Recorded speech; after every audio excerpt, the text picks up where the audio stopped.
All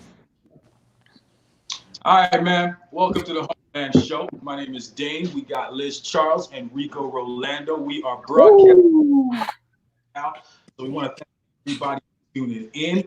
I'm actually like playing director and producer right now. Forgive me if my audio goes at any time, but I know these guys are gonna have the show under control. So if you see me like come out sometimes, it's all good. We just want to make sure the show is always good, right? We're gonna tell you who our special guest is very soon. But guys, this is episode 12. Can we like make some noise for that? That's like incredible. Woo!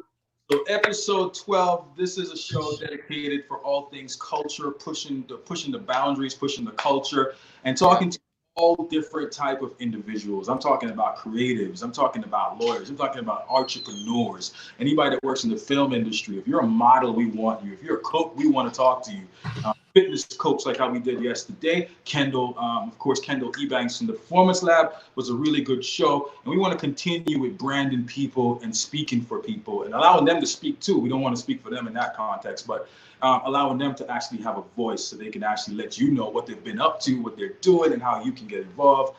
But yeah, man, that's enough of me, guys. I kind of want to jump into this entertainment report. I'm excited because I know that drama and good news is still going on with COVID-19. That's the one thing I know that hasn't stopped. Yeah. Well, we got some good news and we got some bad news for the entertainment report today, but mostly good news. So it's about 25% of the players in the NBA are going to be withheld money from their accounts starting in May. So from their salary that they've made this year, they are now having to take back 25% from all players. So that's LeBron James, that's Steph Curry, that's Kevin Durant. It's all those guys and more. So it's over $400 to $450 million that the NBA has lost so far during COVID-19. So that's almost $500 million, guys. That's crazy. I mean, that's problematic. I mean, LeBron will be okay, but you got younger players who are just entering the league, who are counting on that, who may have made down payments on home, not just for themselves, but for their moms, their aunts, So that's actually, I feel it. I really feel it, because for the value that the players bring to the NBA, they actually don't make a proportionate amount of money. Exactly. And not everyone's making $30 million a year. Some of them are just starting out, only making probably, I'm not going to say like this is not a small amount that this is a large amount of money, but $200,000 for some people that's a lot, but then for NBA players that have a whole lifestyle ahead of them, that could be $300, $400 in the bank account right now to them, and taking out 25% is a lot. So I definitely feel it for all those players that are having to go through this right now. But it's really bad right now. But we also got some beef that started actually between French Montana and Young Thug last night. I don't know if you guys are aware, but it's crazy. They're basically beefing over who's the most influential rapper and who's made the most hits so far. So we got just between the two of them, not like in general. Like they don't think that they're like the most influential in general, right? I just need them to know. Yeah. So basically, French Montana started it with saying, he's probably been one of the most influential rappers and he has more hits than Kendrick Lamar, blah, blah, blah, blah, blah. And then that's when Young Thug decided to chime in. He started going off about how basically he's not the most influential. So it's been up and down for the last couple of nights for sure. But then Gunna has come back now and say that he actually posted on his Insta story today because he's a part of Young Thug's whole slime clan. And basically, he's saying to French Montana that prayers up for French Montana because he's going to need it. So I don't know what the crew of Young Thug has in store, but what are your guys' thoughts on this? Well, Rico, I want to know, who do you think is the winner there? The most influential to me, I think, is Young Thug.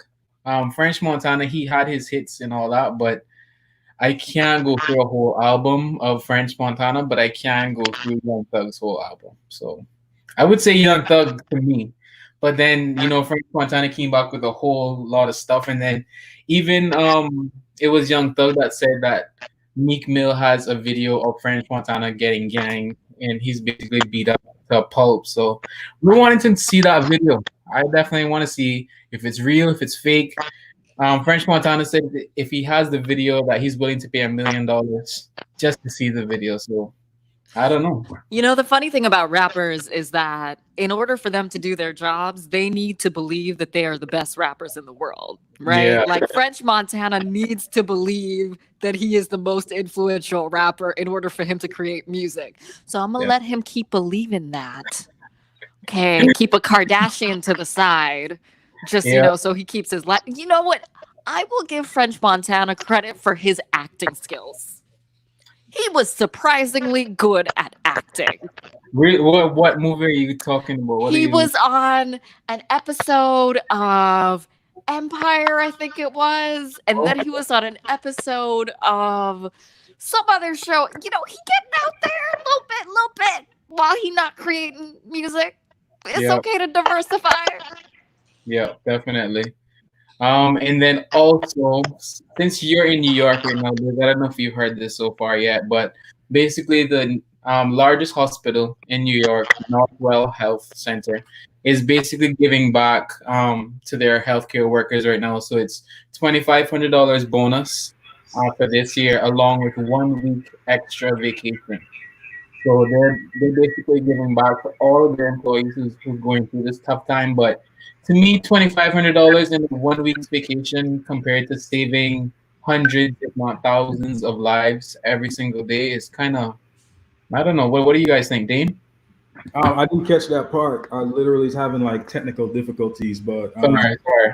Basically, so what the question is, New York City's biggest health hospital right now is going to give all their healthcare workers $2,500 bonus plus an additional 1 week's vacation.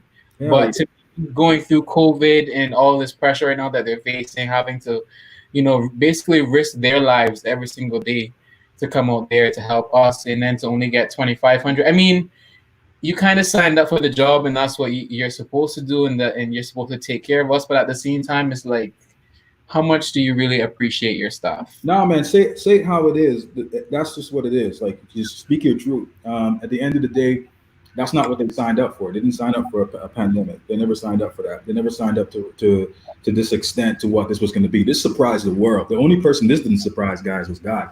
But at the end of the day, this surprised the world. So the way I see it is the people that need to be taken care of, and anybody that's jealous about it needs to slap yourself, is the frontline workers, essential workers. They need to be paid. They need to, as of like right now, they need to receive an automatic bump in raise, a bump in pay, and more than just $2,500, man. These guys are in their life. Like that. Let me explain something to you. Money does not matter if life does not exist. So at the end of the day, they need this. So $2,500 it's not. I heard a story that as a grown man had me crying, because there was this woman that was working as an essential worker. Mm-hmm. I forgot where I think it was a restaurant or something like that, and she was doing delivery, and she finally got her paycheck while her daughter was dying in a hospital. She got her paycheck, and it was $29. She said she worked to have her daughter die of coronavirus for $29. Understand what I just said to you. Like you have to show. Now is the time that people are going to find out, is this company worth it that I'm working for? Should I be staying with this company? Because these are the ways that you're going to find out, man. That's just my 2 cents on it.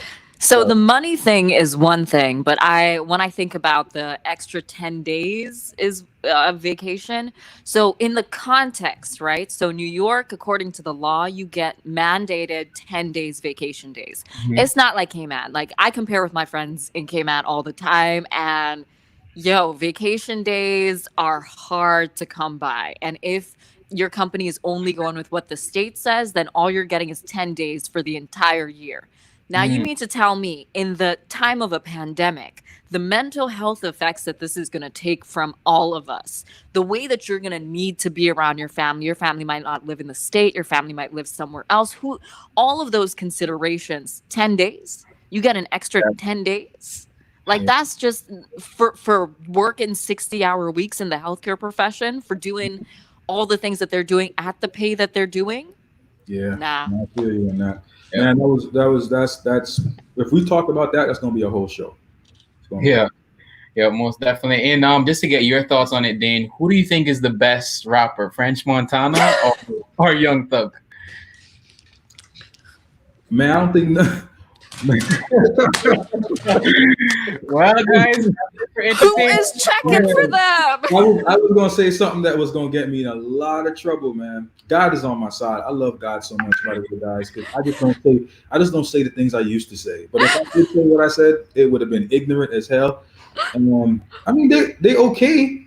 I mean, who's the worst? Do you want me to ask that?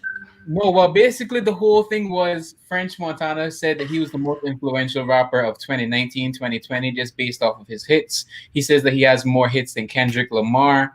And then that's when Young Thug decided to step in and call in his 2 cents. Yeah, I'm not going to give an opinion on that. Some things you just need to be quiet about. Like, you just need to be silent on. Like, you can't talk about that. Kendrick This Lamar? tea is so good, y'all. This tea is amazing. Oh, my God.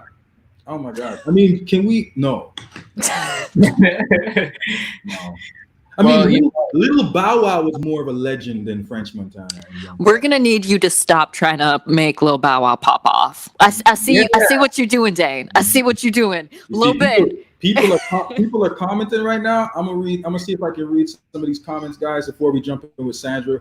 Oh, that's my mom. Her mom is saying hello. Hi, Mom. DJ XS. I think DJ XS put something on here. I'm going to read that soon. It hasn't come in yet, but I'll read that. The reason I wanted to read something from DJ XS is because, let me tell you, if somebody understands something about hip hop, I want to bring him on the show one day. If anybody understands something about hip hop, XS does. So XS, when I see your comment, I'll go ahead and read it out. But I'm pretty sure XS is just annoyed as I am. Let's not talk about French, please, or Young Thug. It's crazy. It's crazy. But that's all that we have for entertainment news today. Entertainment report. And hopefully everyone enjoyed so far. Most definitely, man. We're going to bring our guest in right now. She's been patiently waiting, and we're happy to have her on the show. When I was talking to this guest, I said to her, I don't think anybody has ever interviewed you. So I actually had the first privilege. Maybe somebody has. But I would like to hope during COVID-19 or this year, at least, I'm the first one to have interviewed her, along with Liz, Charles, and Rico Orlando. Sandra, well, it's Sandy Hill right now, right? Yes, definitely. So no longer. First of all, one quick thing. I need you to open up the settings for the stream so I can share it on my page. Because right now it's private and my audience are trying to join in and they cannot join in. How do we do that, Sandra? You are the legend with this. I mean, you have it shared live, but you only have it shared to your friends. So you need to go into your privacy settings for that post and just open it up to public. Yeah, we got people waiting to jump in. Perfect. So what I'm going to do is do that. We're going to jump into the interview. I'm going to see if I can maneuver around that. I want to ask you one question before we get started with the interview. I was always surprised why you didn't hyphenate your name. Like, why didn't you put Catron Hill? Because Catron was the ex-husband. So, the new puppy wouldn't be feeling that. You don't want to get back in your dirty clothes. I get it. So that definitely. I mean, most people hyphenate their name when they're trying to keep a maiden name. Yeah, yes. Like if they're the only woman in the family to kind of keep that legacy going. So that wasn't really the case here. But a lot of people still refer to me as Catron. A lot of people still like, I don't know what the new name is. You're still Catron to me because that's what we were for so long. Oh, man. Sandra, I got good news. It is now public. All right. Hold on. Let me just grab it because, I got my peeps on CMR. They're like. Yeah. Yo, first of all, we're going to ask you if you can just tell your peeps to keep it G tonight. Because we know, I don't, that's one of the questions I want to ask you, but I'll wait. But okay, hold on. Yeah, give me a second because I got to save it in both my news group and on the page. So give me one quick second here. Always multitasking. You guys know how it is. Nah, we get it, man. So thank you everybody for joining the Homeland Daily. We really appreciate you. As you guys can tell, we can't be in a radio station. We are literally going to plan B, and we're not going to push this whole media thing aside because we've been held inside. We're going to put out as much information online that we can. And we're just so happy for people that are joined online right now. Any questions you have, please go ahead and direct them to the comments. I see comments coming in now. So you can just direct them there. We'll go ahead and put them on the screen. We just ask you to be very respectful, please. I know Sandra's followers have sometimes that they don't understand what the word respect is. This is okay as long as you don't curse. Right there, yeah. Sometimes they're next level. It's not always easy. So we're gonna jump into this. Rico, I know you have the first question. Once you go ahead, man. Yes, for sure. I'm just so happy that we have Sandra inside the building here right now on the Homeland Show. The queen of media, I would say, right now in Cayman, and probably one of the most influential, I would say, so far. But I have so many questions. But one of my first questions is like, what made you really want to start this whole venture of Cayman Marl Road and making it something today where I think it's a household name, and that's the first news source that we go to right now. So what really made you want to start? You know what, Rico? It actually started out as just like a personal challenge. Like it wasn't meant to be anything large. So I had been freelancing for Loop Cayman, and I would submit stuff to them. And then every time I would submit something, there was always this pushback like, oh, this is too controversial. We don't know. This is corporate Cayman. We can't touch this story because this is about the CEO of Digicel and we're owned by Digicel. And I'm like, you can't be in the digital media space and be, dictated to in terms of what you're going to publish or what you're not going to publish because of your corporate connections or even just out of fear. So one day, I can't remember what the story was. I submitted something. I got the comment like, no, this is too controversial. We can't touch it. And I said, you know what? Give me half an hour. And half an hour later, like literally, I just found the original website was a forum website, kind of like, if you're a tech support, how you have the forum with the Q&A. And I figured this is kind of going to work for what I need. And I set it up, started publishing my stories. We went live. I think it was the very last day of June of 2017, so almost 3 years ago. And yeah, that's kind of how we got started. And then it started taking on a life of its own. I mean, people are like, damn, these stories are hot. They're unfiltered. You just tell it like it is. So I think that it was a combination of just the right timing, like people wanted something different. And we really came out with all guns blazing, like, wow, Most definitely. So yeah, so it was kind of like, oh, I'm just gonna do this.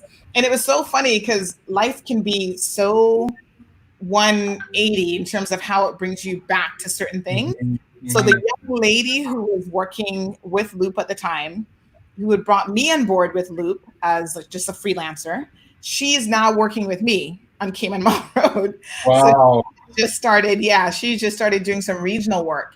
And a year after we launched, because we had grown so much in that first year, Loop circled back around and they were like, can we talk to you? Can we have a conversation about how you could give us content? And I was like, no, you kind of missed that opportunity. No new friends. New friends. Exactly. So that's kind of how it got started. Yeah.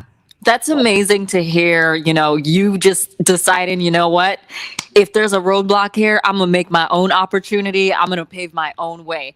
I'd love to get an idea of your background. So prior to Loop, what made you decide to start writing, to start getting into media before you started running into that pushback? You know what? That's a really great question because there is a lot of sort of history that built up to that. The first thing is I actually have a writing background. So my degree from university days is actually in professional technical writing. And when I was at USF in Tampa, I did journalism for the USF newspaper. So I actually do have a writing background. A lot of people don't know that, right? Because that was so many years ago. So I did that, but I never saw myself in the space as a journalist. Like I did the whole writing degree thing to get ready for law school because that was in my head. My vision of where I was going to go in life. I was going to be a lawyer, and life changes a lot of things for you. So I came back to Cayman, started getting into things here, went to law school, saw corporate law, and I went, ew, this is where the money's at, but this is where my heart is. Wow. You know what I'm saying? So corporate lawyers make a lot of money. Like seriously, they can make some serious money. But who are they helping? Rich people get richer? So I kind of stepped back from that whole situation, continued studying, did my master's degree, started a PhD, started my own business. And then in that space, I got involved in my community, got involved in politics. And so I was always on top of like current events, always posting stuff on my personal page, other news sources, and opening up the dialogue for people to be able to discuss it like at a different level, not just read it and put the paper down. And I remember Charles Whitaker, who is a local boxer. I think he might be Cayman's only professional level boxer. He would always say to me, Sandy, you need to be doing news. Like you need to get out there, set up your own platform, like Cayman News Service. For years, Charles told me that. And I was like, no, that's not what I need to be doing. That's not where my head is, blah, blah, blah. And I actually pushed back against that for literally years. And he was the one consistent person who was like, you need to do this. So I think somewhere in the back of my head, it kind of stuck as well, that maybe this is kind of your calling in this moment. And this is what you need to be doing. But if you're not ready to accept your calling, then you're not ready. Yeah. That's the whole sermon. I like that. I mean, that is the whole sermon. I love that. Yeah. And you have to be, there's so many factors that need to kind of come together. And one of the mantras that I live by is you are right where you're supposed to be. So even when you're kicking back against something, it's because you need to learn a few more lessons. You maybe need to make some more connections. You need to work on your talent. You need to become more respected in that space. Whatever, there's a process that needs to occur for you to get right where you're supposed to be. So in the moment, just accept where you are. Even if it's not always the best situation, think of it as I'm here for a reason or a season, not necessarily a lifetime, because you will move on and you will do greater things and you will do other things. Yeah. I mean, I like what you said. I mean, you spoke some gospel just a couple minutes ago, Sandra. Well, my question for you is, and I've always wondered this, because sometimes like I have boundaries in my life and there's like just boundaries I won't cross. I just want to know, like, what's the agenda with Cayman Marl Road? Because I see sometimes that there's some things that you post and I'm like, whoo. Wow, I better have a Ring device on my house, like 5 or 6 of them, some pit bulls, shotguns.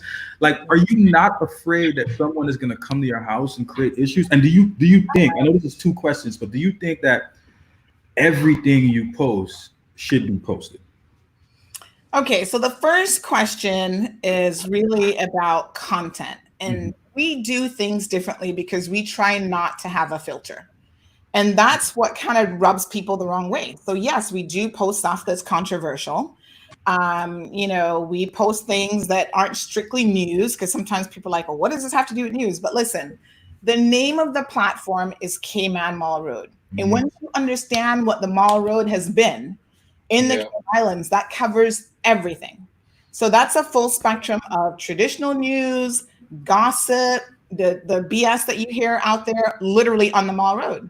So yeah, we post, like this past weekend, there was a big to-do about us posting a video of a girl winding up on Instagram and milk and whipped cream all over herself.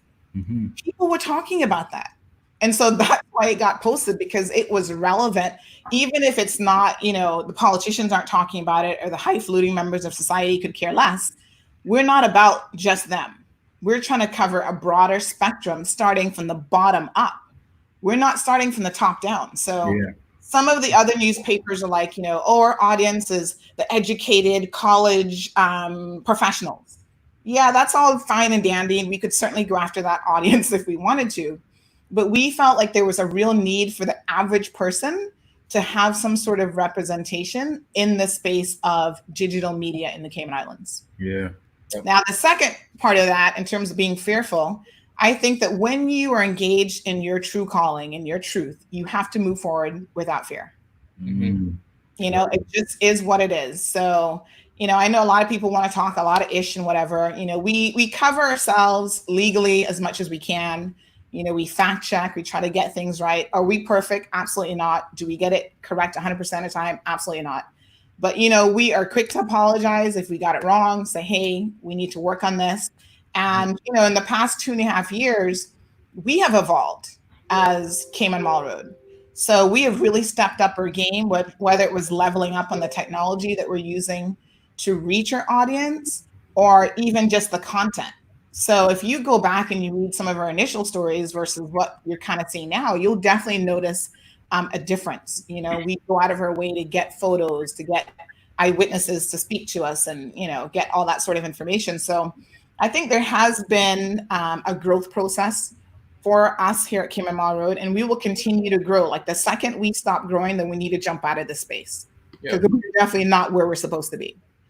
What was this? There was another question. No, that was it. You answered that beautifully. Yeah, that beautifully. So yeah, you know, it is what it is. We're not afraid of controversy. So that's the other thing that I think a lot of people find very interesting, is that you know, sometimes we really get deep and we engage our readers and the people who interact with us, and they're like, well, if I go to the Compass, nobody's responding to me on Facebook. And I'm like, well, go to the Compass if that's good. You know what I'm saying? Like, this isn't that platform. We will take you on. We will challenge you, and we will, you know, people want to like come at us sideways. Like, we had a very interesting show on Monday that had actually ticked at one point over 600 people tuned in to the show. Yeah, it was just crazy. And it was all about people trying to say, you know, oh, you don't like Jamaicans, you hate Jamaicans, blah, blah, blah. So there's a lot of times that we have to just get down and dirty and set the record straight, which we do on a number of occasions, and talk to people at their level. You know, if I wanted to sit down and write a dissertation at, you know, the level of a legal paper, I could do that. But the average person, they're not hearing you at that level. Yeah. We break it down, and sometimes that means, yes, we have to drop a couple words here and there to get the point across. There it is. So, you know, it is what it is. But I just had a woman earlier call me from the UK, and she's like, Sandy, your show on Monday was off the chain. I was with you 100%. Like, I felt like slapping some of my own Jamaicans, because she's a Jamaican. She had lived in Cayman and has now migrated to the UK. And she's like, you know, I have a lot of respect for the Cayman Islands, because there were things that I was able to do and accomplish there that have now afforded me the opportunity to move to the UK. And, you know, there's some people who don't have that level of respect. But I'm like, listen, first and foremost, I am a Caymanian, 100%. So I protect my country, my territory, whatever you want to call it, first before anything else. That doesn't mean that I have to be disrespectful to other people and their views and their country and whatever. But at the same time, don't come at me about being 100% Caymanian and saying, you know, this is what it is in our country, and we have certain expectations of how things are going to be, and you come with respect. Because I've lived in another man's country as a visitor. And I think that when you're there as a visitor, your movements are different, and there is a certain level of respect that comes with that. Yeah. Most definitely. And at the end of the day, controversy sells no matter where you are in the world. And I think, honestly, like, sometimes the cold hard truth just needs to be out there, and you guys definitely set the record straight. But one of my things as well is, like, I wonder if the crime rates, and, like, you know, there's so many things that you talk about daily, whether it's you blasting out the person who stole the mangoes out of someone else's yard, or they're stealing cars, or, you know, they're committing, you know, molestation and all that different stuff. I really think, like, as a community, we really evolved in sort of, you know, you can't do those things anymore unless you'll be put on Cayman Marl Road, and a lot of them are like super scared at the point where, you know, they're like, I just don't want to be put on blast, and it's so easy right now in the times that we live in, where you can send something over and all of a sudden it's posted. How do you keep up with all of, like, the daily posts? Because I'm sure, like, by the time this interview is finished, you'll probably have already posted like 10 different posts. It How is do you keep up? First of all, the whole naming and shaming thing is something that we have done that I think is a little bit different to a lot of the other newspapers. And it's not really even about naming and shaming. It's about accountability. We live in a very small community, and I think that there has to be a level of accountability for your actions. So all the time I have people jokingly say to me, oh man, Sandy, I was going to park in that handicapped spot today. And then I thought, I'm going to end up in Cayman Marl Road. So, you know, they've changed their mind. And it's, you know, it is what it is. So I think there has been a humongous shift in the community. Like, I'll even get people calling me like, I just got arrested for DUI. Please keep me off your radar. And I'm just like, I haven't gotten the pictures yet. I don't know anything about it. But we do have a very fair principle. Like, if we find out about it, if it's true, we're going to put you on blast. You know what I'm But saying? is there a limit? Is there someone that you would not like? You just wouldn't put up there?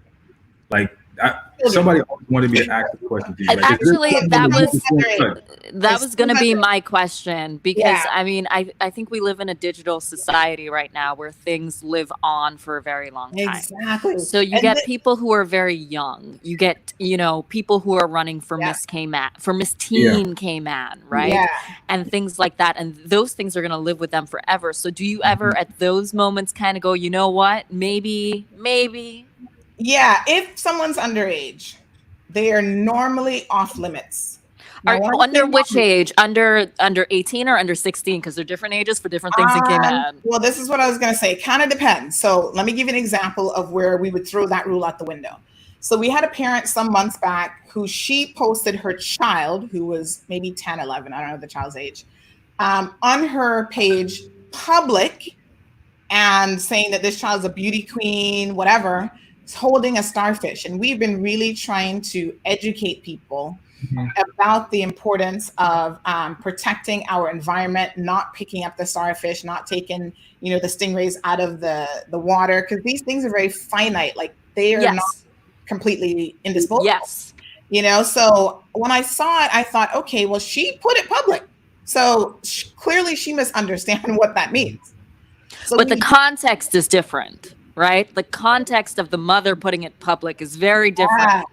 Yes. So we did share it. And sometimes what we will do with minors is we might cover their faces, but this is Cayman. So everybody knows how that was right away. Precisely. I think it does make people think, though, like, okay, maybe I want to be more careful about what I post as well and what I put out there. So even this weekend with this same woman, you know, she's an adult. She can wind up and do whatever the hell she wants in the privacy of her home. She's not hurting anybody. Fair enough. But when you go with that behavior in a public space, you have to expect that other people are going to be like, not necessarily agreeing with you that that's cool. And other people can comment about that, and everybody can screen grab stuff. You know, in terms of Rico's question about content, we have mastered, you know, now I have advertisers coming to me for advice on how to market their product and their companies. Because what we have accomplished in 2.5 years in this country, having almost 40,000 followers, is really unbelievable. And that's between Instagram and Facebook, right? Yeah. And what I've said to them is, in marketing, so of course I'm a business owner and I know a little bit about marketing and stuff, there is a concept called guerrilla marketing. And that's basically what we did. We took guerrilla marketing and rewrote it for digital news. And so that's kind of how we got here. Now, in terms of content, we couldn't do it. And every day I take my hats off to all of our followers, because they are the ones who honestly keep us in the loop. Like, people will be like, how do you, this accident literally just happened. Photos, how do you have the video? How do you have it up? It's because, boom, people are on the scene and they are our reporters on the ground. So they're sending us information. I got to give you the biggest joke. We haven't even posted this one yet, but Nicaragua, you know, they decided to close their airports on Friday so that we couldn't repatriate some of their citizens that want to go back home on Saturday.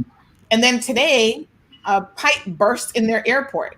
And I've got those pictures for like hours that I just need to put up on Facebook. So, you know, we get stuff from all over the world. As stuff goes down, people are messaging us, oh, look at what happened in Honduras. You know, this person got arrested and she used to live in the Cayman Islands. So it's like people get that Cayman Marl Road is for the average person. It is their news source. And so they're more than happy to share information with us. Most definitely. I mean, yeah, I think definitely that's one of the things where when you do become one of the top media sources, I think it's sort of just everyone constantly sending you info, sending you information, right up to the minute of what's going on. So what has been like one of the best moments for you so far as like Cayman Marl Road, and really like being able to achieve and saying, you know what, we were able to get this story to this point, and then now look, all these changes have happened? Yeah. Oh my gosh, that's a hard question, actually. Yeah. Because literally every single day I field questions and I help people resolve stuff, even behind the scenes, that never makes the front page of Cayman Mall Road. So I think it's not even like a particular thing. It's more like overall just being able to help people in the community, being able to help provide them with information that's reliable, to be their source of like a mediator. So if they're having an issue with a company, like recently we helped an employee, he wants to leave and whatever. He resigned from his job and they hadn't given him his final pay. He hadn't gotten vacation pay for like 5 years. They were just like, all this money was outstanding. He's like, I don't know who else to turn to but you. And we were able to approach his employer and say, listen, you need to sort this out because we really don't want to blast you in Cayman Mall Road, but if we have to, we will. And so I think a lot of companies now respond with, all right, let me sort it out. Let me get on it. So it's a lot of the behind the scenes mediation that we're able to do on behalf of just like the regular Joe out there who doesn't have a voice otherwise. So I think it's more of like, we just give people a voice. So whether it's a voice with government or their employers or just in their community to share their stories, we've been really pushing hard, for example, the Cayman Island Food Bank, trying to get people to understand the wonderful service that they provide in this community. So I was just looking at a post that we put up, I think it was yesterday sometime, that has already reached on Facebook over 23,000 persons. And I just sent Alric, he's one of their volunteers. I just sent him the stats from the analytics from that to say, this is how many people, this post has already reached, over 700 likes on our page. So, helping organizations like that get out there and people recognize who they are and what a wonderful job they are doing in the community to help other people. And then that has a trickle down effect because other people want to help. All of a sudden you'll have restaurants, like Famous Restaurant, coming forward. Oh, we want to donate 100 meals today. And, it's just a wonderful thing. So that's amazing. That's amazing. Yeah, truly. I think that, we get into the gossip and the salaciousness and whatever, but that's not all what it's about. Yeah. And there are some platforms that's all they do. They don't actually help anybody. And I like to think that through our medium, we're able to help people as well. Going off of that, what's a gossip story that you've said no to? Something that's come to you and you were like, nah. I mean, if it's true, we kind of will go with it. I mean, I can't think of anything that was true that we said was totally off limits, to be honest. I mean, sometimes we don't touch something because once we start probing and we start asking questions, like show us the evidence of this and that and whatever, we find out that that's just somebody trying to troll somebody else. And it's more of a personal thing. There's not really like a community-based issue there. So, a lot of the back and forth, like between couples and stuff like that, if we come and this person's like, oh, this woman's sleeping with my husband, unless you can give us some evidence of this, we are very cautious about those types of stories because they tend to be very, very messy. And it's more about trying to just hurt an individual person and make them look bad than get to the bottom of anything or resolve an issue. But we've helped people recover money. I mean, people have been owed money for years. And then once we get involved, all of a sudden people start paying up and stuff starts happening. Love it, man. I love it. Hey, listen, we've been applauding the government here on the Homeland Daily show a lot for the work that they've been doing. One of the things that has me a little bit puzzled though, Sandra, I got to bring it up. Like I see a lot of media attend these press briefings, and that's really good. And you do a really good job putting information out there. You said something I think Rico even echoed back, and he said that if I want to know what's going on, it's sad, but it's not sad, but I jump on Cayman Mall Road first to figure out if that's indeed that happens, if that's what took place. How do you feel, man? Like that you haven't, and I don't know the real story behind it. Maybe you can educate me on that. But how do you feel that you're not going to these press briefings? Well, the real story is because of who we are, we're not the government sweethearts or darlings, right? And we never have been for this particular government. And maybe we never will be. And we're okay with that. However, that means that we get treated differently. So we get treated kind of like the bastard stepchild that nobody wants. Despite the fact that in the public arena, we are extremely popular. Yeah. The government has kind of tried their best to not legitimize who we are and what we do, but that has worked against them because a lot of people didn't realize that we're on the GIS press list. We get all of their press releases, but when it comes to being invited to certain press conferences, like the one after the earthquake, we didn't get invited to that. And just like these in relation to COVID-19, we don't get invited to those. And it's become much more evident to people now that the Zoom meetings are happening and they see who is on there, right? So I have gotten that question literally in the past 2 weeks since the Zoom meetings have begun, almost daily, Dane, like seriously. Sometimes like within 2 hours, 4 or 5 people ask me the exact same question. So before this even happened, I was in communication with France Matterson, who's deputy governor, and I've said, listen, there's an obvious disparity here with us not being invited to certain events. There's no logical or legal reason why that's happening.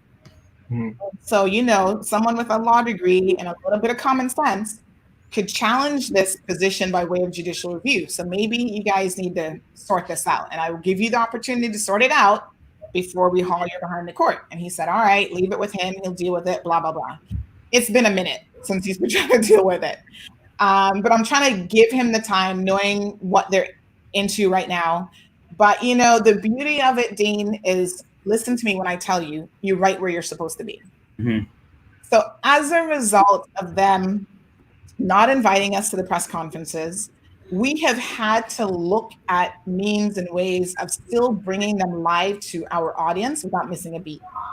So that's why up until the Zoom meetings, our viewers never knew that we were not there, because every single day we have it on our platform, and we've had over 1,000 people viewing that stream at 2:00 in the afternoon.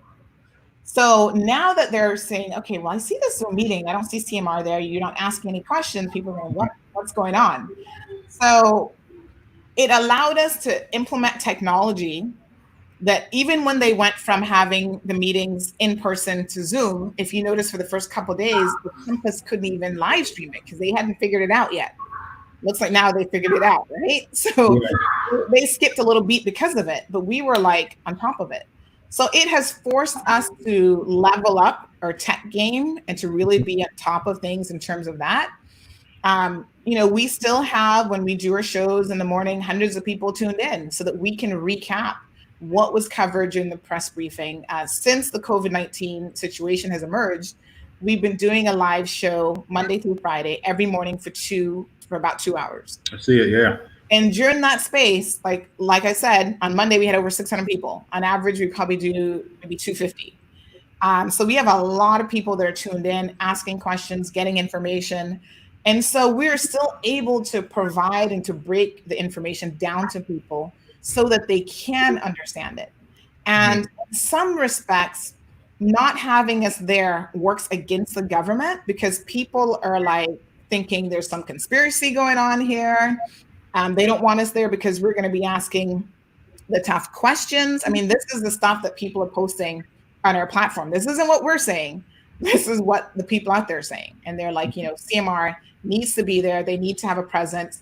And then on the flip side of that, the media who have been there, they have all gotten this. I mean, they've been trolled, they've been memed. You know, people like they're so stupid, they're asking dumb questions. So it's kind of done a little bit of reputational damage to them, being there every single day and asking questions. At times, you know, the audience are like, "Are you not paying attention?" Like the person, the panel just said that, and here you are asking this question. So it's one of those things where we still come out looking pretty decent whether we're there or not. You know. Yeah. I'm going to leave it with France and hope that he does the right thing before it goes to the next level, which would be a legal challenge. But we got a lot of people watching, so maybe people will speak up. Yeah, we've spoken to him. He said he's working on it. You know, like I said, I don't know how long these things take. I mean, it's just a matter of the premier probably saying, yeah, let her in. Yeah. And if that doesn't happen, then... We would love to see it, man, because we know that the questions needs to be asked. Like, and we know that you're not afraid to ask the questions. But just really quick, because I know we're getting ready to wrap up soon. I want to give everybody a chance to ask their final questions, or even 2 more questions if possible. But there's one question that's really sitting hard with me, Sandra, is because I know that you speak your mind, and we've known each other for a very long time, and I've always told people. Yeah, and I was trying to remember how far back we go. DMS days, man. DMS. I was there when you first. It was DMS days, right? Yeah, when it first launched. And I always knew that you were very vocal. I didn't know you were going to end up doing this, but I knew you were very. I know.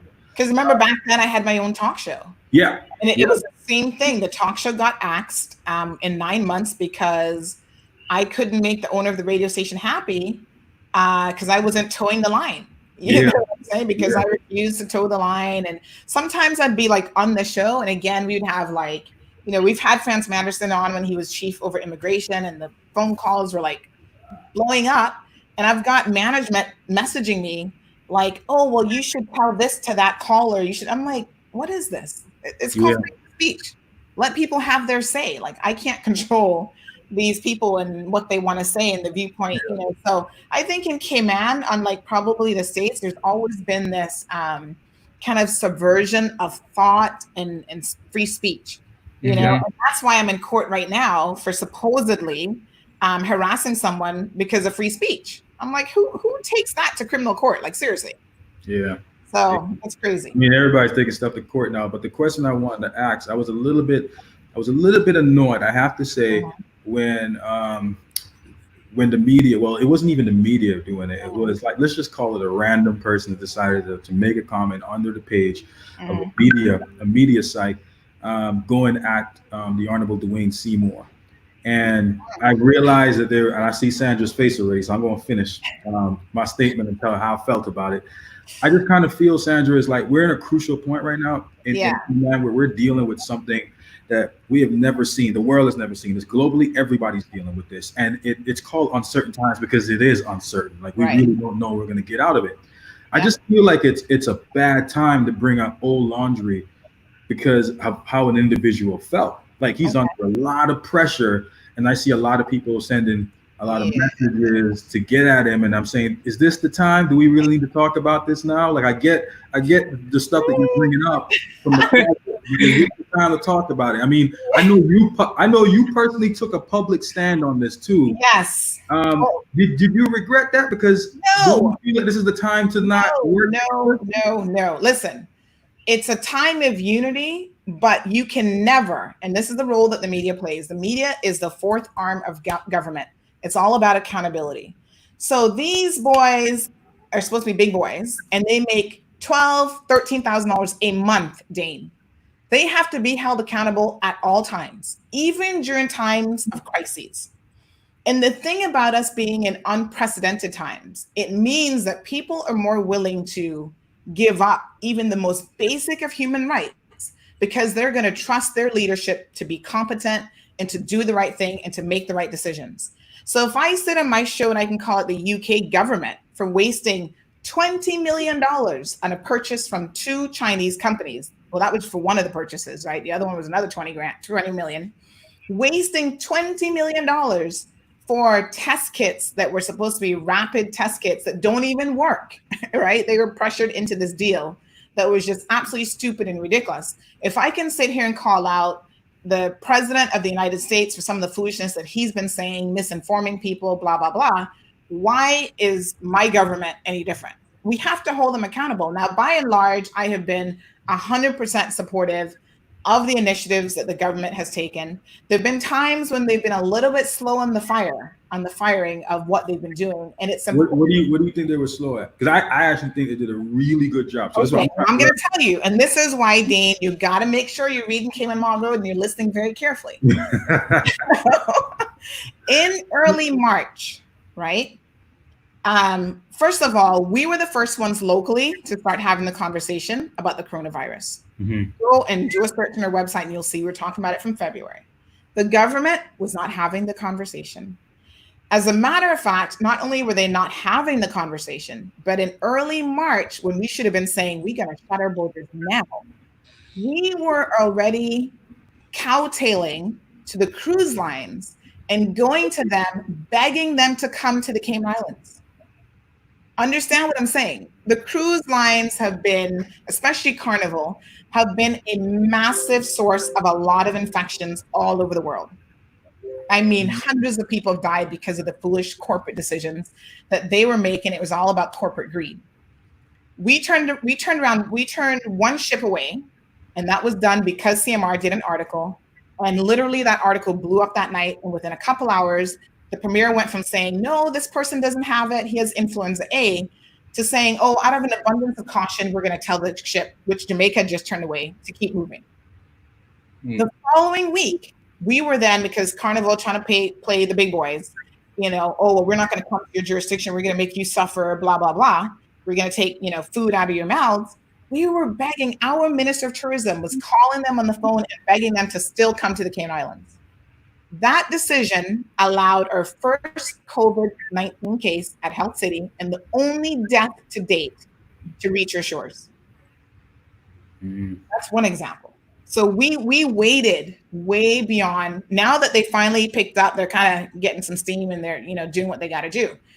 This, two more things I want to point out. Dr. Lee said early on, maybe about 3 weeks ago, that if you're asymptomatic, don't worry about it. He said this in a press release. Don't worry about it. You're not likely to be able to transmit the virus, blah, blah, blah. And I was like, that's not what the research that I'm reading online. And this is where I keep telling people, educate yourselves. Don't even listen to me, because I'm a info junkie and I do read a lot and I try to educate myself, but do it for yourself so that you're well informed. That was not the position that the experts are really taking. But for him, it was like, oh, well, PAHO, and the World Health Organization, they haven't updated their website yet. So we're going to wait on these organizations to update a website when they're inundated with, how are we going to deal with this? What are we going to do? Blah, blah, blah. A week later, he had to do a 180 in that and said, well, maybe asymptomatic people could potentially pass along. And now we know that definitely pre-symptomatic people, so they're showing no symptoms at all, can pass this virus. And not only pre-symptomatic individuals that can pass it for a number of days. That becomes critical when it comes to the next phase of testing and trying to, understand where you may have significant clusters of community transmission. So the other thing that we said early on, South Korea, again, go on our Instagram page, go to Facebook. We put up that South Korea was doing drive-through testing. And this was featured on CNN, and this was seen as an amazing thing to be doing. And as a result of that, South Korea has suppressed and been able to control, the spread of this disease. And they have been sort of the country that we all are now looking at as, wow, they've done a fantastic job. Not the UK, not the US, and not China and all these other places, like seriously, South Korea. And so I posted it out and I said, it seems to me that what you need to do, because this is what's working in the real world, is testing. Test everybody. We have a small population. So for us, this is so much more plausible that we could do it. Test everyone, get a baseline of where your infections are at, isolate people, the whole 9 yards. It took them about 2 weeks before they picked up on oh yeah, we're going to start testing. Let's order all these test kits. So there've been times when they've been a little slow on the pickup. Going back to your question about the minister, he signed up for this job. Nobody pushed this on him. No one said run for public office. No one said take health ministry, which most of us feel like he's actually out of his league. The comment that seems to have upset him, it wasn't disrespectful, in my opinion. It wasn't, a low down kind of comment. It wasn't like jabbing at him unnecessarily.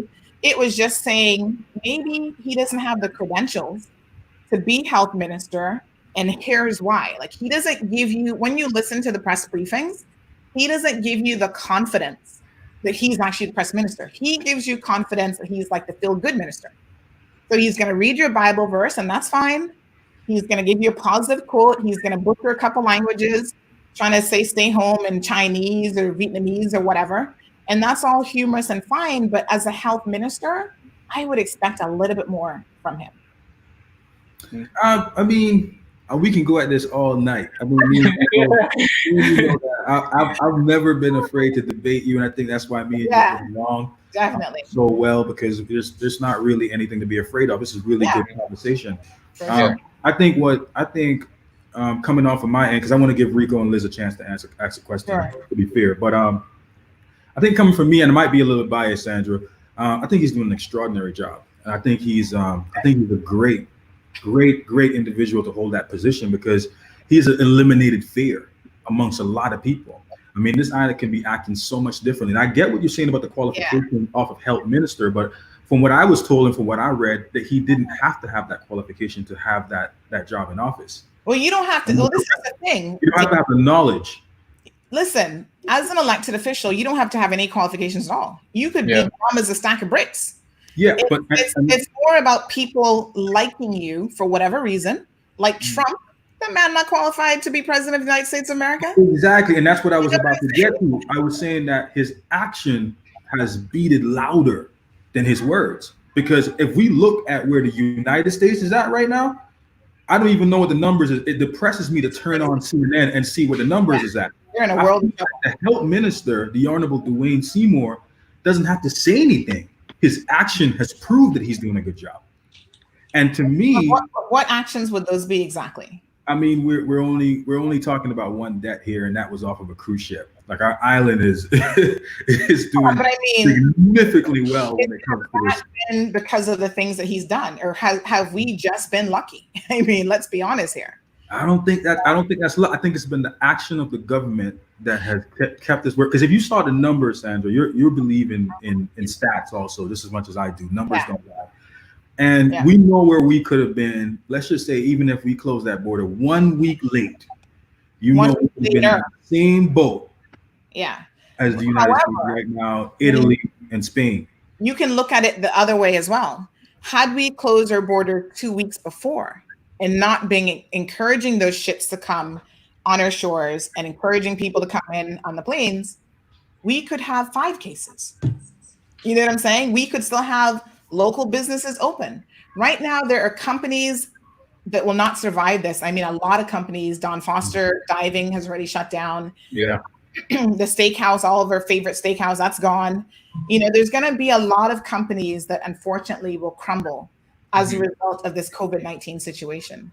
And so I get what you're saying, but there's the flip side of that. Had we acted sooner, we could have been in a better position. You know, and I mean, the US, they're screwed. Over 840,000 infected persons. Yeah. And they are just fumbling, you know, state governors arguing with the president about who has control, who's going to make what decisions. You know, you've got the National Rifle Association talking foolishness about they're out there protesting with their rifles. Oh, we want to be able to continue life as usual. It's like the average person in the US hasn't gotten it yet. They don't understand how devastating this is going to be for them.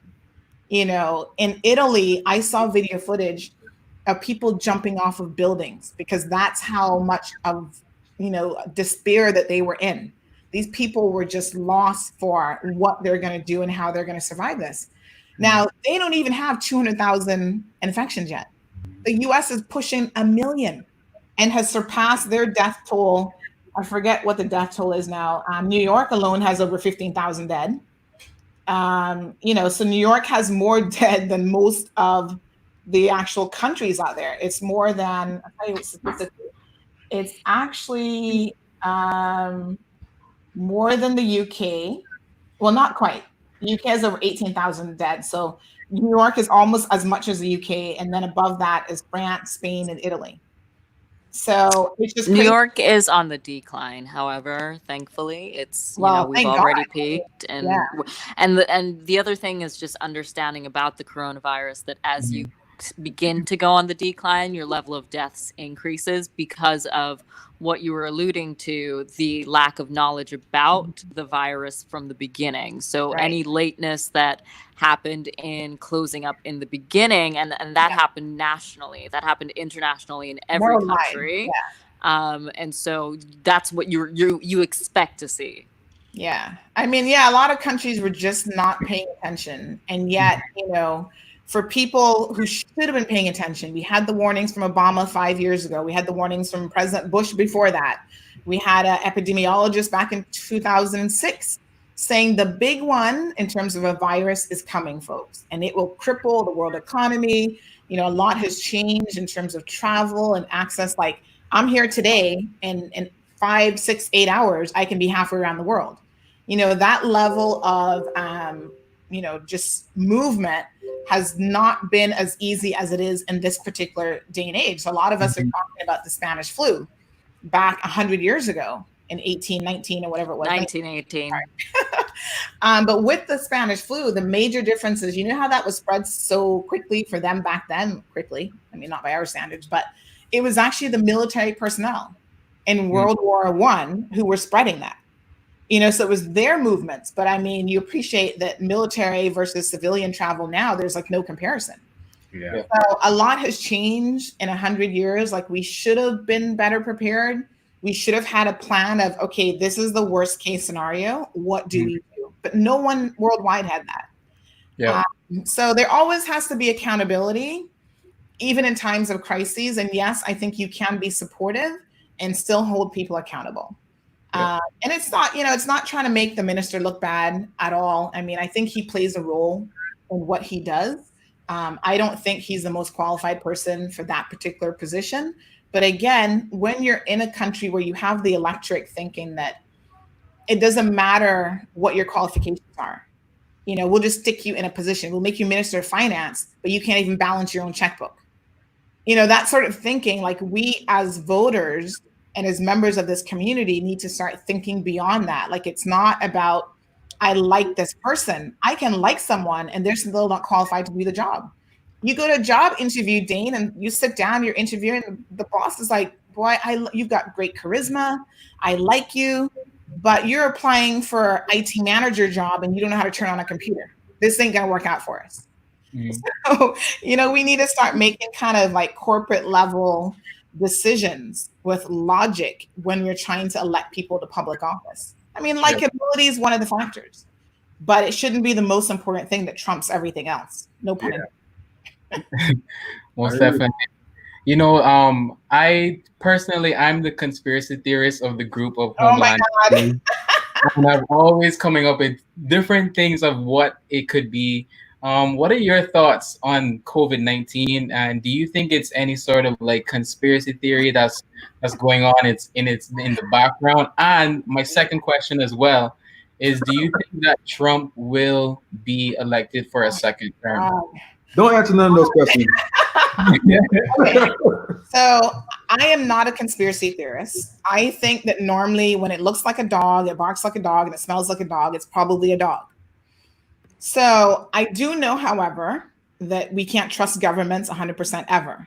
So there are countries who've lied about their numbers. Nicaragua is lying about their numbers. They do not just have nine people that are infected. China has lied about their numbers. Russia, according to North Korea, they have no infections. We know that that's a lie. So, we need to be, I think very, very sensible and honor P's and Q's.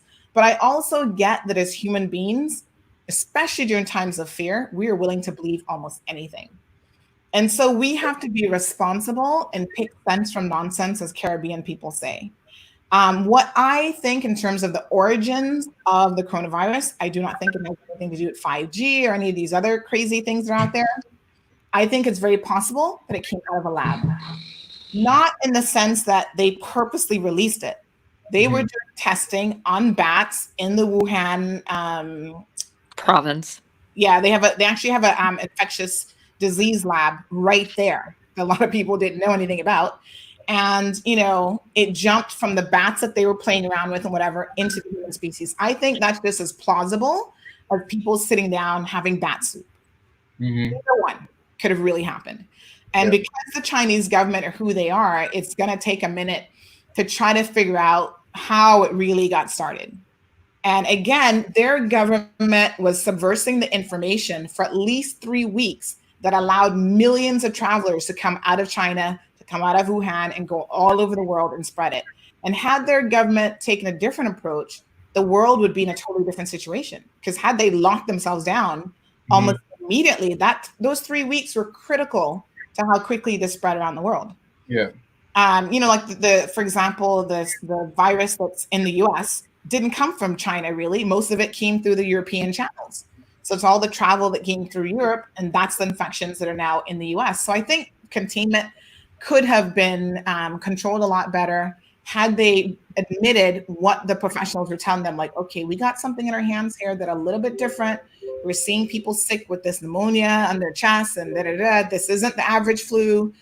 You know, so I don't tend to be a conspiracy theorist. There's one video right now that is really hot and going around talking about Bill Gates and all this kind of foolishness. Bill Gates, the man has more money than any of us will ever be able to count, right? He doesn't have time to be trying to create a virus and then create I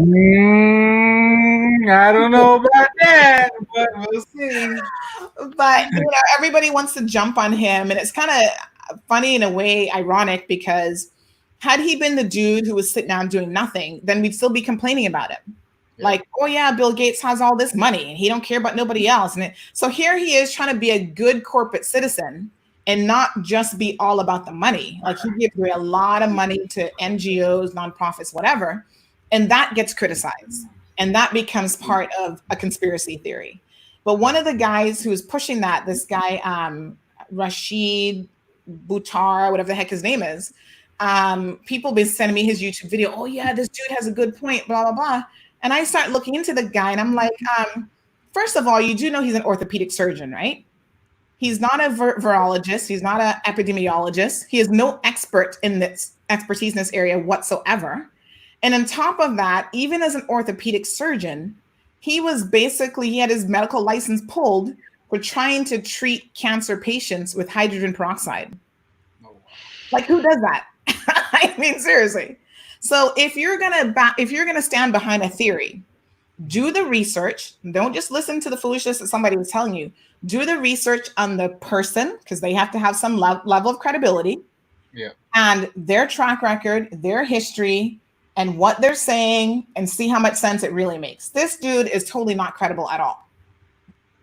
So, you know, right now we are in an uncertain time for everyone. Like you said, it's April said we should ban the word unprecedented, but it truly is. It's something that no one has ever experienced before. Right. The government hasn't experienced it before. They're playing it by ear. Every government is doing their best, I'd say. So my question to you is, because I think that you take a lot of pride in accountability and you take a lot of pride in, you know, your love of your work, and it comes through. It definitely comes through. My question to you is, how are you responding personally, just as a human being, during a time when there is so much uncertainty, when the government can say as much as they can say, and you can fact check that, but there's even a limit to that. So how are you dealing personally with this level of uncertainty? So two things. I just saw the comments and I forgot, Rico, that I didn't answer the second question about Trump. Unfortunately, he probably will get elected again because America is just crazy. And on a personal level, you know, I am trying to, as a person, just remain very, very calm and level-headed. I was talking to one of my customers from my other business the other day. They're like, you come across so calm, like, you know, and I think that's important because I do know people watch me on CMR and they're paying attention. And so I'm able to transfer that energy even through my shows to them about this pandemic. Yeah. And I think I also, you know, try to be realistic with people. So when people are like, oh, is the airport going to open next week? I'm like, the airport will probably not open until 2021. Let's just be realistic about what's happening at a global level. So we can control this within our borders, but the second we reopen the airports, we start all over again. So that can't be a realistic move that our government is going to make anytime for probably the next 6, 8, 9 months. You know, unless we get a vaccine and that's quickly deployed. So it has been challenging times for everyone. You know, I'm thankful that I'm self-employed. So far, you know, business is still fine. We're not shutting down any businesses or anything like that. But, you know, just to give you an example of how, again, life doesn't care whether you're in the middle of a pandemic or not. You know, stuff happens. I am a mother. I do have a 3-year-old child. She doesn't understand what's going on. So trying to explain to her why she can no longer go to the grocery store, which previously she loved doing, has been really, really hard. Yeah. I'm trying to explain to her that for the past month, the only outing she's gotten is the occasional car ride or just outside to walk the dog. And that's like a big deal now. Like every day it's like, can I walk the dog? Because, she's going a little bit stir crazy. Yeah. But, 4 weeks ago, my husband, my father-in-law passed away. And this is a whole new dynamic. You're not having any funerals. Nobody can have big gatherings. They've got family in the UK and all over the place that want to get together for this funeral. And now they're having to think, okay, how do we do this? Do we cremate and have a live streaming funeral so that people can participate? And we've never mourned through a live streaming funeral before. Yeah. So that is going to be super weird. And, we just have to try to get through this as best as we can. And I think really accepting that, number one, this is a new normal. Life will never be how it was before. Yeah. And you are right where you're supposed to be. Yeah, man. So once you accept those things, I think you are able to move forward with a little bit more of a calmer presence about the whole thing. So, I'm trying to just maintain a level of normalcy as much as I can, stick to a certain routine, be supportive of people. So like I said, every day, we're getting questions, we're fielding questions.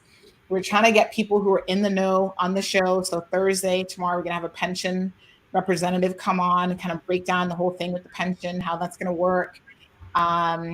So during this difficult time, CMR has given me additional purpose of being able to help people through it as well, through our medium and through our format. There it is. We're winding down the time very soon. We're coming close to that end. We definitely want to shout out a lot of people that's watching right now. We appreciate you tuning into the Homeland Daily. Whitney Moore, Charles Whitaker. We'd love to interview Charles Whitaker. I know he's very vocal too. We'd like to get him on the show soon. Man, Sarah, there's a lot here. Debbie, Sue. I think these are some of these are a lot more of your audience too, Sandra. Yes. That are definitely representing and showing you support. I noticed the names, man. They're tuned in every time we go. Yeah. What I do want to ask before we wrap up, Sandra, is you mentioned your daughter. When I got kids, I realized that there has to be a fine line in between what I believe in and their protection. So with that being said, have you said to yourself, there's just certain things I'm going to have to be careful of, especially when she gets a little bit older? Because you have to consider her if you're doing this all the way up to primary school and middle school. What is your daughter gonna have to be facing? I mean, listen, Dane, there are always consequences for our actions. And so some people will know already that because of a story I did on Kathy Williams and, drunk teen passing out at her house party at her house, my husband lost his job because of that story. And so that's, income that we have lost. And yet you have to maintain and stand firm in your truth. And that was a story that was very valid. That young lady could have died. She could have lost her life. And, we will survive. We will be okay despite that. So, my concerns about my daughter is living in a community where child molesters are running rampant, where there's no accountability, where, big, hard seed men can go after her as a teen and nothing's ever done about it. So there's so many other things in this community that I fear for her versus somebody knowing that your mama runs Cayman Marl Road. Yeah. Because, at the end of the day, if they really know anything about her mama, they wouldn't F with her, none at all. Yeah. Because I'm a buck. Yeah. Exactly, man. The claws are coming out. I mean, there's so much that happens in terms of like cyberbullying, and I mean, kids have a tough time anyway. But I do think that there are people in this community, and I don't really want to use the word fear, but I've had people say, we know that you're not really a person to mess with. And I'm the type of person, like, I have never been one to go out there and start any beef or start a fight, but I'm going to finish it. Yeah. If you bring it to me, I'm going to be like, okay, this is where the buck is going to stop. And I want to raise her. She's going to be a young lady one day. She's a little girl right now. I want to raise her to be strong, to be strong in her truth, to be accountable for her own actions. So when she screws up, I'm going to be the first person to say, no, this can't go this way. And you're going to be held accountable. There'll be consequences for your actions. And I think that will hold her in good stead in life, no matter where she goes or who she comes up against. You know what I'm saying? So well said. There's a lesson there in everything that we do, really. Yeah. Well, you know, I'm so thankful that Cayman Marl was able to join us here on Homeland Daily.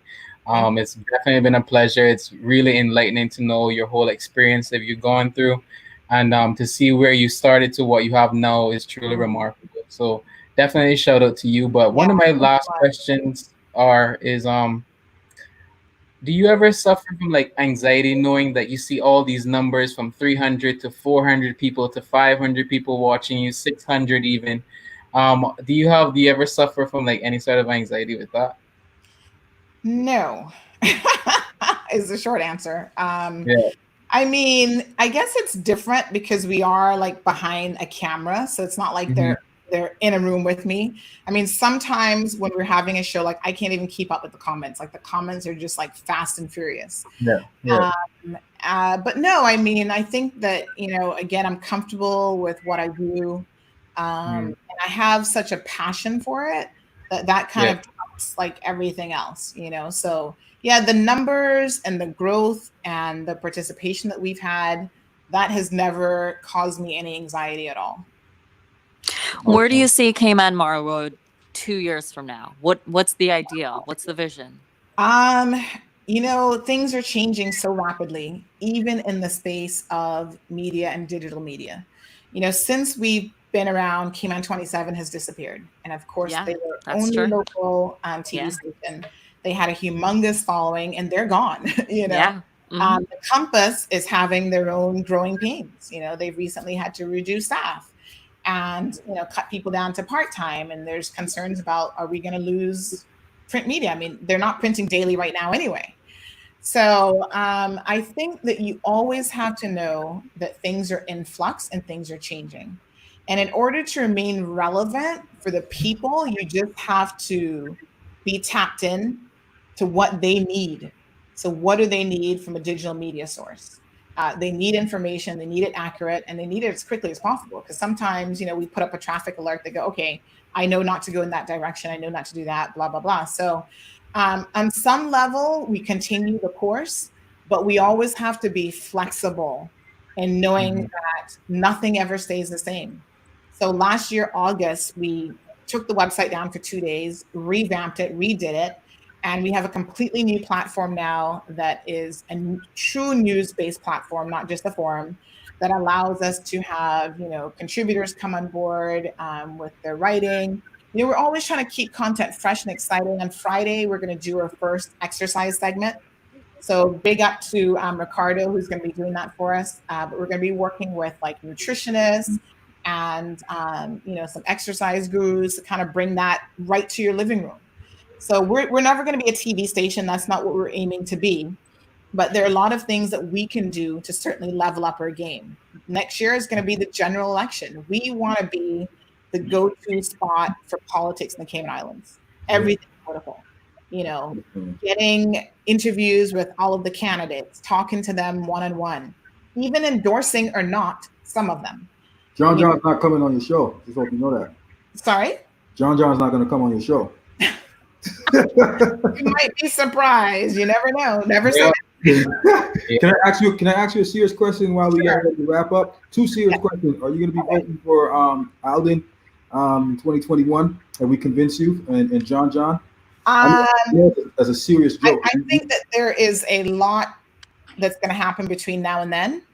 So I'm not in Alden's district, so I can't vote for him anyway. That's why it was a joke. I just want to see if you convinced other people to vote for him. So we're gonna see. We're gonna play it by ear and see what happens. I mean, his track record, even right now, still moving forward with this port referendum legal challenge, causes me concern, and it means that you're not really cued in to what the people want in this country.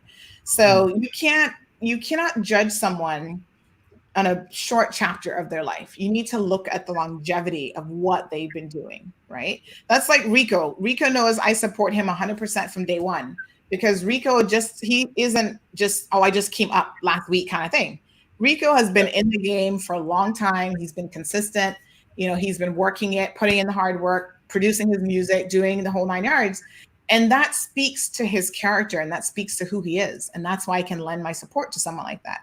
So just because in a moment of crises, when we're all desperate for someone to do the right thing. They're finally doing the right thing. Doesn't mean that in 2021 they're automatically going to get my vote. Yeah. I mean, yeah, I think me and you debated on this already. I have so much respect for you. I'm going, you know what I respect about you is that you hold firm, and I also hold firm in what I believe. Hey, listen, I don't foolishly hold firm. So if there's something earth-shattering that would have to make me change my mind, then I'm open to being convinced or to change my mind. But that hasn't happened yet. I'm gonna convince you that John is good for his role. Well, maybe. Listen, let me tell you a little story about politics, right?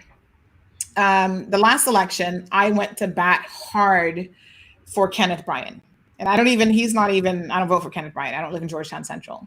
And one guy said to me, oh, Kenneth has got this background. He was arrested. He used to do this and that and da-da-da. And I said, I'm not going to argue with any of that.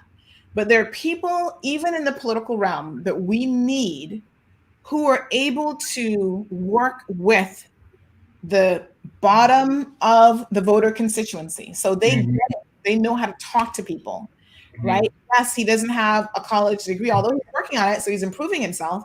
They don't need to have that, and they have their place. It's like Captain Eugene in West Bay. Nobody ever hears anything about Captain Eugene, but he's a community person. Like in his district, in his community, the people know him. He's working with them. He's, being there for them at that level. Is he going to get up and have a meaningful debate in the Legislative Assembly? Probably never. That's just not his thing. So I don't mind having one or two of those persons in the Legislative Assembly. The problem becomes, because we are so small of a country, it's almost statistically impossible for at some point one of them not to be offered a ministerial position. And they're going to take it. Because who turns down making an extra $5,000, $6,000 a month to be a minister and all the prestige that comes with that and whatever? So that's the difficulty. Like on the one hand, those persons have a role to play in the process. But on the other hand, if they're not the type of people that are willing to level up their game and take it to the next level, the danger is they get in a position that they can't hold their own. And then remember now, they're working with public servants, chief officers, other people in the ministry who will have no respect for them. And not only do they have no respect for them, but at times they will purposely undermine them because they can't do it and they will still have a job. Yeah. So, those are the dangers, I think, of putting people politically into positions that maybe they're not ready for. But I think, again, it goes back to their willingness to do what they need to do to get there. Most definitely. Is there anyone that in particular that you want to see run for office? And is there any politicians that you don't want to see back again running? I don't know. I haven't really thought about who I'd like to see run that isn't already contemplating that. I mean, I know Alric hopefully will be running again. I think that he has a lot that he can contribute to Georgetown South, I think is where he's looking at. There's a whole list of people who I think shouldn't run again, most of them. And, we've not heard anything. I mean, Alden has been carrying his cabinet, but a lot of them who are in there with him, we've heard nothing from them whatsoever, not even within their small communities. And I think that's really poor. We've had a situation where the Speaker of the House admitted to physically assaulting a woman, and not a single woman in the Legislative Assembly had anything to say about that. That at my problematic. Problematic. That's beyond problematic. I mean, at my core, that doesn't sit well with me at all. And I don't think any of them should get back in, and I think a lot of the men are also, woefully threatening, and they don't need to get back in either. So I think that there are probably quite a number of seats that I think could be up for grabs. But again, there's so much that can change between now and 2021. It is, man. I want to thank you, Sandra. We appreciate you. That was a whole different topic that you brought up that we should be talking about at some different point, because you made some good points in that one. But we just appreciate you, man. I want to thank you. I want to thank you for your drive, your motivation, and most importantly, taking no stance, like no back down on what you see out there. And you're just first to put it out there, regardless if the consequences are going to come back to you, might be harmful to you, but you don't care. You speak for the truth, and I respect that. I have to respect that, and I know everybody else on this panel does too. We appreciate you. Thank you so much for taking the time out for being on the Homeland Daily. Guys, because I actually didn't know that you even had a show. Yeah. So congratulations on what you guys are doing here. You know, I'm all for supporting other people in their space, and I love this. So I'm glad that now other people on our platform now know about Homeland Daily. They can check you guys out and give you support and some love. There it is, man. All right, guys, official time right now is 8:26. Don't forget, Homeland Daily is all about pushing the culture forward. If you are anybody that's creative, you're an entertainer, you're a lawyer, you're an entrepreneur, whatever you are, whatever you represent on this island, you reach out to us and we will definitely love to have you on the show. You can go ahead and DM us, of course, on this page, or you can reach out to us on our Instagram, which is Homeland Daily. Rico, did I get that right? Is that correct? Yes, you definitely did. And we just want to encourage all artists and anyone basically inside the community that is full force trying to help the Caymanian culture and really push that to another level of this community and all around organization. So big up to anyone who's listening right now, and make sure you tune into us every single day on the Homeland Daily Show. Most definitely. Also, we always give 10 seconds, 10 to 15 seconds of just a positive feedback before we end the show, just from what you gathered from what we spoke about tonight. So I'll give the floor over to the ladies first. We'll start with our guest, of course, Sandra Hill. Yeah, I mean, I think that, you know, we're in this ride, in this bus and this boat together, and we have to be as supportive as possible for each other. And I think there's so much good that will actually come of this. Right now, by the way, today's Earth Day. And you know, Mother Earth is getting a bit of a break from us because of the fact that we've had to be sheltered in our homes. And there's the emissions testing, you know, in the air is down. First time records where people in India can see the mountains for the first time in 30 something years. So there's so much positive that can still come out of this pandemic. And I think, you know, let's look at the positives and let's see how that can become our new norm and how we can implement some good changes going forward in all of our lives. Absolutely. Liz? Yeah, I think I just want to remind everyone that there's no right way to feel. The way you feel is the way that you feel. And so you should embrace that. You should, like a wave, let it wash over you, let it wash through you, express it while you need to, and then keep it moving. Yeah. All right, man. Rico, what about you, man? I would just like to say, you know, to keep everyone that's at home right now, make sure you guys are obviously staying active. This is a good time to be creative on your downtime. Really hone in on what you want to do with your life, whether that is to be an artist or that's to be in journalism. It all depends on what you want, but you have to be happy in anything that you do. Absolutely. Find what your calling is, find what your purpose is, and do exactly what Sandra Hill has done. Have no apology for it. It wasn't for people, it was for you. And that's all that matters, man. You got to go after that 115%. And yeah, of course, as Sandra will tell you, there will be naysayers, there will be haters, but they are fans also, which we heard in the show recently with Kate and Tyson, I think it was. Your haters are also your fans. So I'll appreciate them, love them. And yeah, thank you so much for tuning in. We appreciate you. Lapeer, I see you. We'll put you on the show very soon. Thank you for tuning in. I want to get him on as soon as possible too. But Sandra, so much respect for you, man. And just keep doing what you're doing. Thank you so much. Have a good one. All right, guys. Good night. Bye.